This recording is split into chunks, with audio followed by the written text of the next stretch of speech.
Je vous propose de passer au deuxième temps de notre soirée, d'accueillir Sébastien Claes pour une dizaine de minutes également. Sébastien est responsable de la stratégie de médiation et de communication à l'espace éthique et à l'Observatoire Covid, éthique et société que nous avons, autour d'Emmanuel Hirsch, conçu dès le début du mois de mars 2020. Sébastien a notamment suivi et animé le groupe de travail sur les personnes en situation de handicap. Et c'est à partir notamment, mais pas exclusivement, de cette expérience que Sébastien va nous parler de démocratie et de démocratie sanitaire également. Sébastien, c'est à toi. Merci Fabrice, bonjour à tous. Oui, effectivement, je vais parler à partir notamment du travail qu'on a effectué dans le cadre de l'Observatoire. Et plutôt qu'à partir du groupe sur les personnes en situation de handicap, ce sera plutôt à partir du groupe de travail sur la médiation et la démocratie en santé. Alors, tout d'abord, pour commencer cette intervention, je vais poser une première question. Finalement, pourquoi est-ce que pendant cette crise, on se pose sans cesse cette question de la démocratie? Pourquoi elle est si présente dans le discours? Alors évidemment, on a eu beaucoup de réponses qui ont déjà été apportées par Anne Caron-Déglise sur la préservation des libertés, sur les valeurs qui nous réunissent, sur la communication de crise, l'application des mesures, l'état d'urgence sanitaire. C'est certain. Et on pourrait tout de même se poser cette question et se dire, plutôt que d'avoir un débat sur le débat, un débat méta, finalement, pourquoi est-ce qu'on ne discute pas plutôt des mesures qui sont appliquées, de leurs fondements scientifiques, etc. Alors moi, j'y vois plusieurs raisons. C'est d'abord parce que cette question démocratique, elle est loin d'être tranchée, elle est loin d'être simplement... c'est pas une question qu'il suffit simplement d'appliquer. La démocratie, c'est pas un principe qu'on applique si facilement. On vit dans un contexte effectivement de crise de la médiation, de crise de l'autorité politique, et de crise du système, du régime démocratique dans lequel on vit.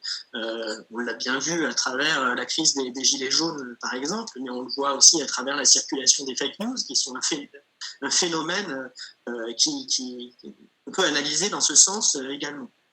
Alors, la deuxième raison que j'envisage, et on pourra discuter de tout ça, c'est que cette crise sanitaire, évidemment, elle engage le collectif, pas simplement l'individu, mais elle engage une réponse collective. D'où la question, si on doit fournir une réponse collective, par quelle procédure, comment on la fournit, cette réponse collective? Comment est-ce qu'on va se mettre d'accord sur ce qu'il s'agit de faire?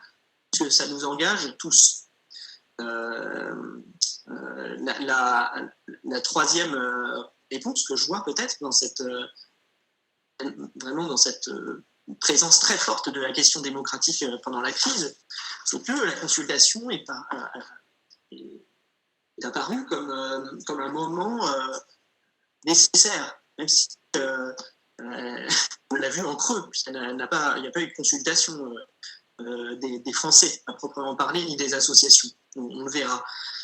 Or, on a vu dans l'Observatoire de l'espace éthique à quel point, quand on vit une période de crise, une période d'incertitude profonde, de déstabilisation, il était important d'élaborer de nouveaux savoirs, d'abord de savoirs scientifiques, mais aussi de savoirs expérientiels, de savoir-faire, de savoir réagir, de savoir-être face à une nouvelle crise. Et ces savoirs, ils ne s'élaborent pas si simplement. Ils s'élaborent par la discussion commune, par l'échange d'idées, par l'échange de points de vue.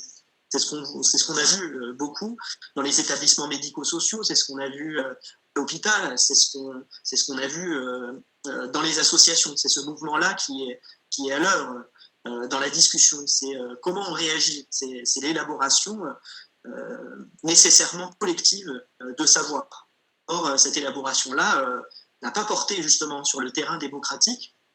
Or, elle a vocation, d'après moi, à le faire. Et puis, le dernier point que j'envisage pour pour essayer de comprendre pourquoi cette question démocratique se pose de manière si vive, c'est que le système démocratique, il infuse, enfin il diffuse plutôt sur beaucoup d'autres sujets. On a commencé à en parler avec Anne-Caron d'Église également. Comment on transmet les informations, comment on les explique au public, comment est-ce qu'on conçoit le public, est-ce qu'on l'infantilise, est-ce qu'on le responsabilise, est-ce qu'on le considère comme co-décisionnaire dans les choix qui sont faits, est-ce que on considère un certain principe de subsidiarité, c'est-à-dire qu'on fait confiance sur les choix qui peuvent être faits dans les établissements, etc. Comment est-ce qu'on conçoit la participation des citoyens? Comment est-ce qu'on conçoit la participation à la création de nouveaux savoirs et de nouveaux savoir-faire? Quelle est la place de l'action locale par rapport à la centralisation qui est très forte dans notre pays? Quelles sont les modalités d'application des mesures? Et même, on en parlait avec Fabrice Exil ce matin lors d'un atelier, quelle conception on peut avoir de cette pratique du tri en réanimation? C'est aussi une manière de considérer la dignité des personnes, mais la dignité des personnes aussi en tant que citoyens, en tant que sujet politique. Et donc, poser la question de la démocratie, poser la question du sujet politique, c'est aller au-delà aussi des procédures de prise de décision, même si ça en fait en partie. Et c'est la raison pour laquelle poser cette question démocratique est devenue vitale aujourd'hui, à la fois sur le fond des mesures qui sont prises et aussi sur les procédures pour prendre ces mesures. La deuxième question que j'avais en préparant cette réflexion pour cette soirée, c'était pourquoi finalement parler des valeurs de la démocratie? Qu'est-ce qui se cache derrière cette idée des valeurs de la démocratie? Parce que, à un certain moment, je me suis dit, est-ce que la démocratie, c'est un ensemble de valeurs partagées, ou bien est-ce que c'est davantage un principe, le principe du gouvernement démocratique, c'est-à-dire le principe de la souveraineté populaire? Alors le principe, étymologiquement, c'est ce qui commande ou ce qui commence. Ce qui commence un raisonnement, c'est qui est le principe d'action. Le principe d'une action, c'est ce qui est le moteur de l'action, la motivation de l'action, ce qui est au fondement de cette action. Et finalement, ce principe, la démocratie est pour moi davantage un principe qu'on pourrait définir comme le président américain Lincoln. La démocratie, c'est le gouvernement du peuple, par le peuple, pour le peuple. Or, ce principe démocratique, justement, un de ces principes, c'est le principe du dialogue conflictuel, contradictoire, des procédures bien déterminées. Et il me semble que peuvent cohabiter plusieurs types de valeurs démocratiques au sein de ce principe démocratique. Et ce qui me semble intéressant, c'est de faire le tour justement de ces différentes valeurs démocratiques qui peuvent éventuellement être en conflit les unes avec les autres. Sur le principe de la participation des citoyens, oui, la plupart des gens sont d'accord avec ça. En tout cas, tous les démocrates sont d'accord avec l'idée de la participation des citoyens. Oui, mais sous quelle forme? Et c'est à partir de cette question, oui, mais sous quelle forme, que la question des valeurs conflictuelles peut justement avoir lieu. Alors, lors de cette crise sanitaire qui a encore lieu, voilà, ce qu'on observe, ce que j'ai observé dans le groupe de travail de l'Observatoire sur la médiation et la démocratie en santé, c'est justement plusieurs valeurs en jeu dans cette démocratie en santé, en recentrant un petit peu sur ce sujet sur la démocratie en santé, qui est aujourd'hui mon sujet. Alors moi, j'ai vu trois tendances qui reprend une grille de lecture qu'on connaît, qui est préexistante, que je n'invente pas, et qui correspond à différentes manières de concevoir la démocratie, de voir la démocratie, et qui peuvent être soit en opposition, soit en complémentarité. Et elles sont souvent, finalement, en complémentarité, ces valeurs, même si elles ne portent pas tout à fait les mêmes visions. Alors, tout d'abord, il y a évidemment la première idée qu'on a, étant donné le système dans lequel on vit, c'est la démocratie représentative. Alors dans le domaine de la démocratie en santé, ça regroupe les associations de patients, les associations d'usagers, France Asso Santé qui va également intervenir ce soir. Cette démocratie représentative, elle a l'avantage d'être du côté de l'expertise, de l'unicité de la prise de parole, c'est-à-dire que les différentes associations délèguent une personne pour parler au nom de l'ensemble des adhérents ou une personne pour parler au nom de l'ensemble des associations. Après, on imagine s'être mise d'accord sur le message. C'est une conception du pouvoir qui est une conception déléguée et qui dépend beaucoup de l'institutionnel, de l'écoute qu'on peut attendre des institutions. Or, je pense que le représentant de France Asso Santé va pouvoir nous en parler ce soir, mais d'après les témoignages qu'on a eus à l'espace éthique, cette démocratie représentative en santé n'a pas été énormément mise en valeur ni consultée au moins durant la première phase de la crise, durant le confinement et le début du déconfinement. Et aujourd'hui encore, je m'étonne que dans les personnes consultées par le président de la République en vue de prendre la décision du reconfinement, on ait vu les chefs de parti, les différents responsables politiques, différents scientifiques, etc., mais pas de représentants usagers, pas de représentants de la démocratie en santé. Ça, c'est une question qui reste en suspens. Quelle doit être la place institutionnelle de cette démocratie en santé en période de crise? De la même façon on pourra se poser plus tard la question des patients experts qui ont aussi été mis de côté durant cette crise. La deuxième manière de concevoir la démocratie en santé, de manière générale, mais particulièrement en période de crise, c'est la démocratie participative. Alors, c'est l'idée de faire participer des usagers, des citoyens, lors de consultations, sans nécessairement les faire participer à la prise de décision. Cette démocratie participative, elle s'est notamment appliquée lors des états généraux de la bioéthique en 2018. L'idée était de prendre le pouls de la société, de créer du débat, de voir quelles étaient les lignes de tension dans la société sur différentes questions qui avaient trait à la loi de bioéthique, et l'espace éthique a pris sa part dans l'organisation des débats et la production des rapports. Alors, les valeurs engagées dans la démocratie participative, ce n'est pas tout à fait les mêmes. C'est l'idée du dialogue entre les citoyens, et puis c'est l'idée que chacun vient porter sa parole, donner son avis, se confronter aux autres, créer de l'intelligence collective, pourquoi pas même être dans une logique de l'alerte, de lancer des... Alors, cette démocratie participative, c'est un peu l'idée que Jean-François Delfrécy avait lorsqu'il a proposé la création d'un comité de liaison entre le politique, la science et la société. Alors, ce comité de liaison, finalement, il n'a pas été créé. Cette proposition est restée lettre morte.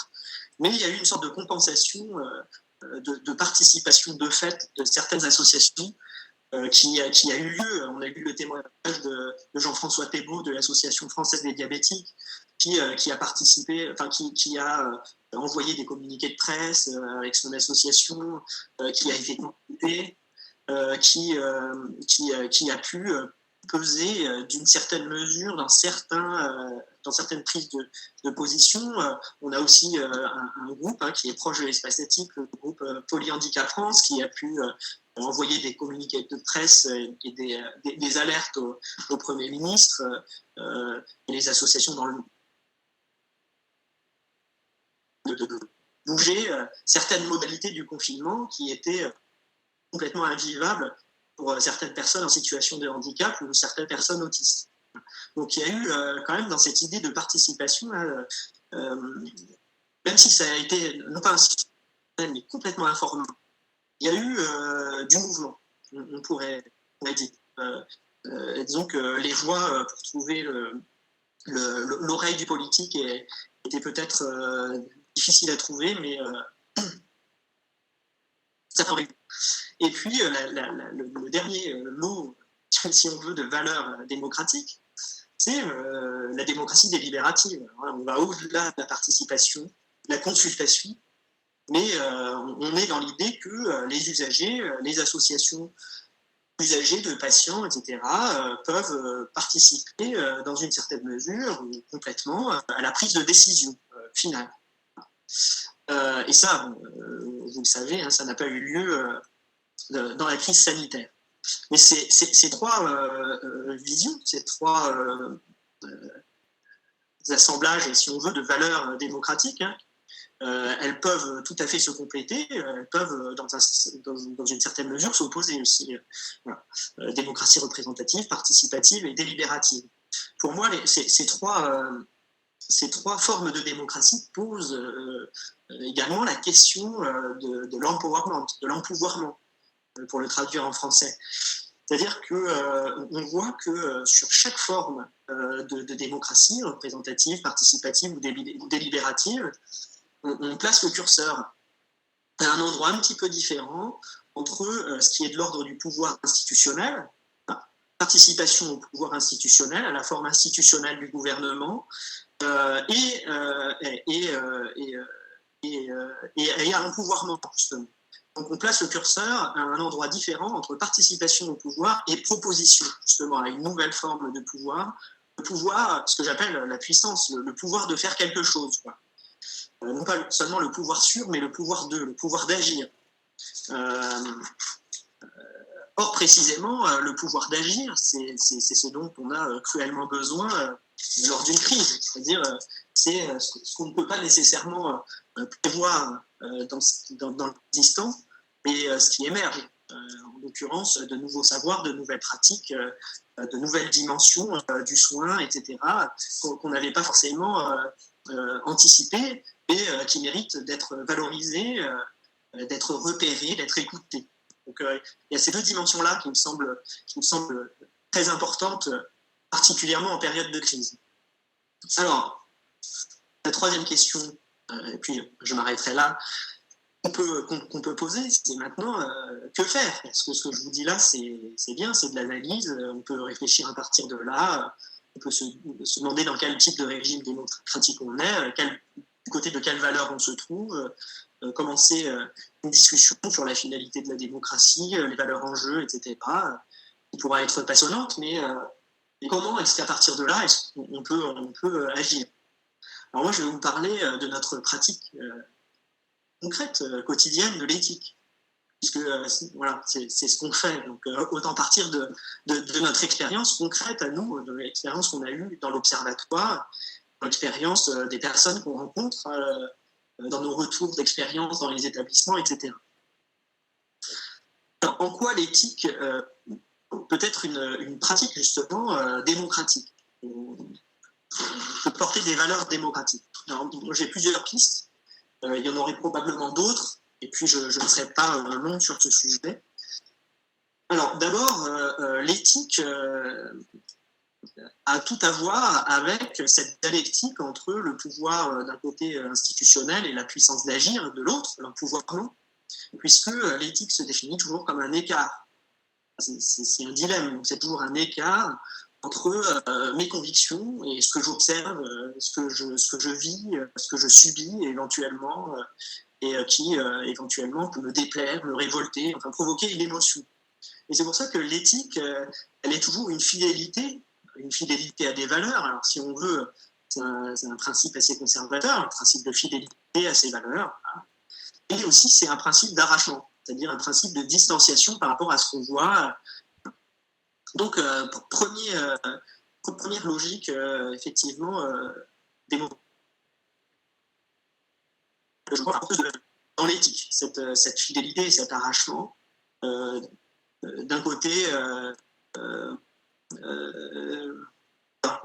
est dans la fidélité, donc dans le pouvoir, si on veut, dans l'institutionnel, et en même temps, on est capable de s'en décrocher pour pouvoir agir selon une solution qui nous semble être la solution bonne.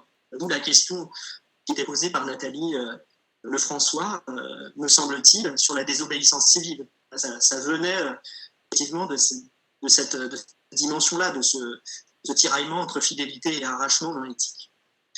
La deuxième dimension porteuse de valeur démocratique dans l'éthique, c'est que l'éthique, c'est la clarification de ce que le philosophe Patrick Vivray appelle les désaccords féconds. C'est la discussion sur une question qui relève du dilemme des valeurs qui sont en jeu, des finalités qui sont en jeu. Qu'est-ce qu'on est en train de faire? Quelle vie voulons-nous mener? À quoi sert notre établissement médico-social? Ça, c'est la question des finalités. Et les conséquences potentielles de nos actions. Les conséquences peuvent être très importantes. Dans le domaine scolaire, par exemple, est-ce qu'on préfère limiter la circulation des virus dans les établissements scolaires, ou bien on préfère fermer les établissements avec un risque de déscolarisation, ou bien est-ce qu'on choisit d'autres solutions mesurées, cultivant, en mettant le curseur entre déscolarisation potentielle et circulation du virus ailleurs.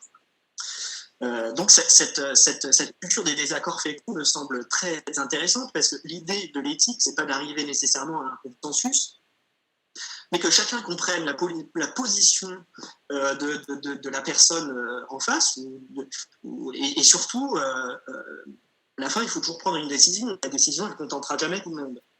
Et dans un système démocratique bien conçu, l'idéal, c'est que même si la décision finale ne nous convient pas, c'est qu'on comprenne pleinement pourquoi elle a été prise.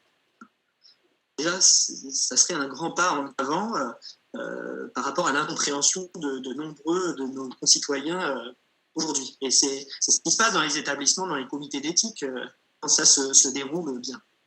Et la dernière piste, pour voir en quoi cette pratique de l'éthique sur le terrain peut nourrir une réflexion de type démocratique, c'est la procédure de prise de décision collective et la production de nouveaux savoirs.